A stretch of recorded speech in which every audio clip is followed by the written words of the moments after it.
Hey guys, what's going on? Hope you're doing well. Thank you for tuning into this video, and if you haven't already, feel free to press the red subscribe button so I can definitely see you again in a future video, as I have been covering a couple of the Slasher seasons up till now. So Slasher Ripper, I was excited for this series to be released. I'm a big fan of this horror slasher anthology series, with each season being different, but of course a lot of the same returning cast return to just play different characters. So I was definitely intrigued, and they definitely went like a different route. There's kind of like 19th centuries, late 19th centuries kind of vibe that we have here with the plot, and basically all centered and focused around Basil Garvey running this entire town, but one by one the widow is plucking off all these people that were involved in the death of Margaret Maher 12 years ago. So without further ado, let's break down each episode and just tell you who died in that episode and by who. But this does not include people in the past. All I will say, of course, is there's a couple of deaths in the past, like Margaret Maher, for example, and the pastor's father, but I'm not going into any of that. I'm just talking about kind of like current victims. So in episode 1, we have Alistair Simcoe, who was murdered by the widow. Daisy, who was killed by Eddie Jacobs. Horatio Dixon, who was killed by the widow. In episode 2, we get Enid Jenkins, who was killed by the widow. In episode 3, we get Eddie Jacobs meets his demise by the widow. In episode 4, a death that I think a lot of people wanted to come, is Superintendent Isaac Kaczynski, killed by the widow. In episode 5, Terence Crenshaw meets his end by Salome, and Salome then gets murdered later on in the episode by the widow. Episode 6, Dr. Israel meets her demise by the widow. In episode 7, the oldest of the sisters, Venetia, gets her demise by Georges, and then Georges, of course, meets his demise by the widow at the end of the episode. And finally, episode 8, Basil Garvey gets his end by the widow and gang. What can I overall say about this season of Slasher Ripper? I could definitely say it had some positives here. You know, I liked like kind of the gore, practical effects that was used. I like the cinematography for kind of a few parts here, and kind of like this like kind of location setting off being like in the late 1900s. I think it works well in that extent, and I think that underlying there is an interesting story to be told here about Margaret Maher and everything that she suffered through 12 years ago with the hands of Basil Garvey and everyone that was at that party, and everything that was kind of Basil's doing, because this whole plot of this season is focused on Basil and how much power he has and how much he kind of basically owns everyone, or he has like blackmail on every single person, and everything that these individuals would do to kind of keep the peace with Basil. So again, there is a strong forefront where you definitely want this person, who is played by Eric McCormack, to meet their brutal end, which I think is again done in a good way, and I enjoyed that throughout. But also, I've got to give the biggest praise here to kind of like the simplistic design of the widow herself. Of course, the widow is revealed to be Regina Simcoe, and I really like that the widow's design, as I mentioned, is simplistic, it's effective, it's quite creepy as well. So when the widow steps into certain scenes, when they're about to kill someone, just like the tall stature of a figure is there waiting, and then that person knows they're pretty much not getting out of that situation alive. Big props to the costume department as well for trying to make this feel and look as if it is in kind of the late 1900s, so to say. And yeah, the performances throughout, I think everyone does a good job for what they're given. I don't think anyone is really absolutely amazing, apart from maybe say Eric McCormack. I think did great as Basil Garvey. I don't think that some of the characters that have played other people in past seasons have been as good as this one, but yeah, they're okay for what they're given. And I will just give creative props where it's due for them at least to trying to attempt something different with this anthology series. They always come up with a different idea, and this time they try to do kind of like a period piece, or kind of like older times, so to say. I admire that they went that route and tried to do something a little bit different, but with all of that said, guys, it leans into my negatives, because unfortunately, after finishing the season, I have kind of got more negatives than positives. My biggest negative here, guys, I personally believe, is the writing.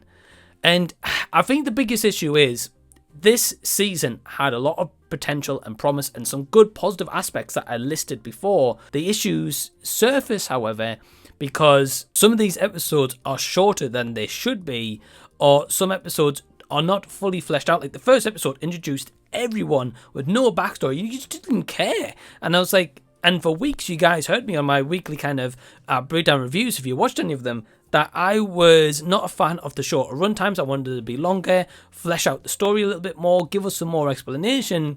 And I think by the end that it wraps up, it doesn't give us that full explanation. It kind of left me with more questions than answers, because this whole time the widow was Regina Simcoe, who we learned was Margaret Mahar's daughter. Okay, that was cool. I liked that aspect of it. I thought that was kind of cleverly written and done in a way where it makes sense as to why Regina was the widow and getting their revenge.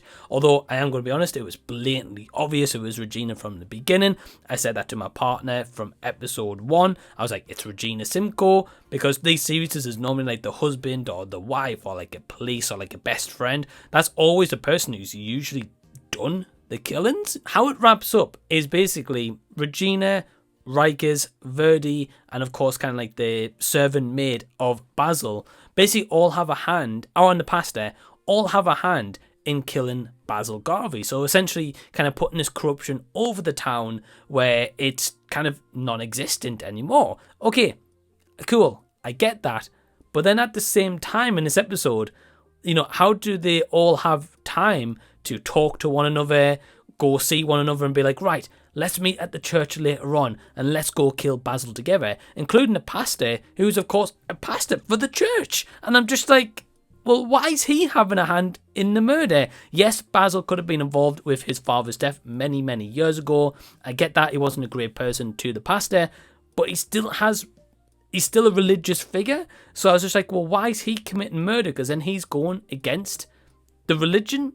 I was just like, that really didn't make sense for me. Also, Rikers was kind of cool towards the end with just Regina being the widow all this time. And then Verdi was okay with Regina being the widow all this time, not scared whatsoever, nor was Basil's mate. And I was just like, the whole premise of this season is, yes, the widow was out for all people who were in specifically the photo, but besides that, there was many times in talk where the town were like, they were scared of the widow, they were wanting to stay indoors, or they were frightened to where they stepped through the day in case the widow showed up, which the widow did show themselves in the daytime a few times. So I was just like, it's kind of confusing messaging here, really. And then right at the end, when Basil is killed and left on the floor inside of the church, so to say, basically they all come walking out of the church covered in blood. We just get like a zoomed in shot of Regina, almost as if like, right, she's fulfilled now, she's had a revenge for the death of her mum. Okay. And then it just ends. And then I'm just like, okay, well, do Rikers and Regina live a happily ever after here? What happens with Verdi? Like, does she and kind of the maid servant just keep Basil's money now? Do they just inherit everything that he has? Do they not? Because they never got married to kind of maybe seal that like agreement, if that was the case for back in those times. Okay, and then how they're going to explain like Basil's death when that body is found, or is the church just going to pay maybe the gravekeeper to bury up a grave and just throw Basil in there so no one ever knows? But then the police also in the last episode arrest Rikers, and at the same time, Basil was paying them. So did then police now just be like, oh, well, Basil's dead. Okay, we don't know how he died. It's all good, though. We assume it's just maybe the widow who is the kind of middle sister, so to say, in age, who's in jail. She's just going to take the rap and be known as like the widow, but she was in jail when Basil died. And I'm just like, there's no explanation. We just don't get anything whatsoever. And those questions, I mean, if you guys know, please let me know in the comment section so I'm not just going crazy here. But there was a lot of questions like that throughout where I was left just kind of dumbfounded and thought, well, like, is there going to be an explanation? Is it just a lot of things I've just missed here? I didn't think I did, because I asked my partner, and I also spoke with my friend Ryan, who has been covering the series, by the way. So I will leave a link actually to his channel down below if you want to check out the episodes that he's also covered. And we were all kind of the same, and that was 3 of us. So I was like, well, it's not just me. Another 2 things I'm going to list here. The first one is the whole side plot with these 3 sisters. They were annoying as hell. I really didn't like any of the sisters. I felt like it was just a very weak side plot in terms of, okay, so the whole goal was to sell the younger sister off to Basil for money, that was it. Like, they weren't bothered about kind of the widow basically at like any point whatsoever. And that was the entire side plot for like 7 episodes. And that's just like, that's just weak. It was almost as if just like throwing characters in there for the sake of it. Yes, of course, we get a little bit of a wrap up at the end with the sisters, where Verdi is kind of finally free from Basil and the other two, which, okay, cool. I like that part of it. And the fact that kind of like the middle sister who didn't die, and ultimately was in the fort 12 years ago, lives because she's now in jail to take the rap and be the widow, so to say. So there's a bit of an explanation, be like, oh well, she's the person who's committed all these murders, and ultimately she's probably going to go insane inside there because she is left knowing she's not the widow, and she knows that Regina is. Okay, I get that. So it's kind of like a just dessert, so to say, and she got what coming to her.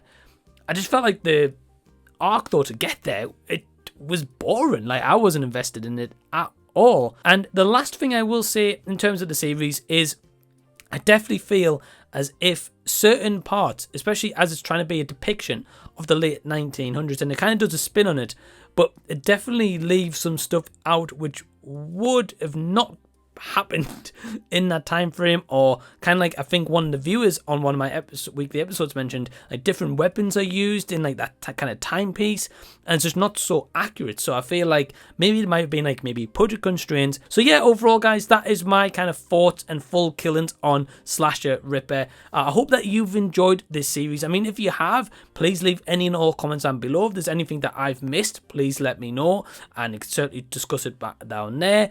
But yeah, as for my overall score for Slasher Ripper, I'm going to give it a 3 out of 5. So yeah, I hope that you've enjoyed these weekly follow-alongs, and I hope that you've enjoyed this separate kind of full spoiler review. If you have, of course, give it a big thumbs up, and also subscribe by clicking the red button down below, so I can see you again on a future video. I've also launched merch, so you can actually get a hold of some Did You See That official merch by clicking the link down below in the description box. But over on my Patreon, memberships start from £2 per month. You can also request for me to watch movies and review them here onto the channel. Plus, it includes so many more perks. So definitely click that link down below, guys, in the description box to join Patreon today. And I also want to give a big thank you to all my awesome supporters over on Patreon who help really support my channel. And they also have YouTube channels as well, so their names will be down below in the description box. Please go subscribe to them and go show them some love. And until the next time that I see you guys, I'll be seeing you later.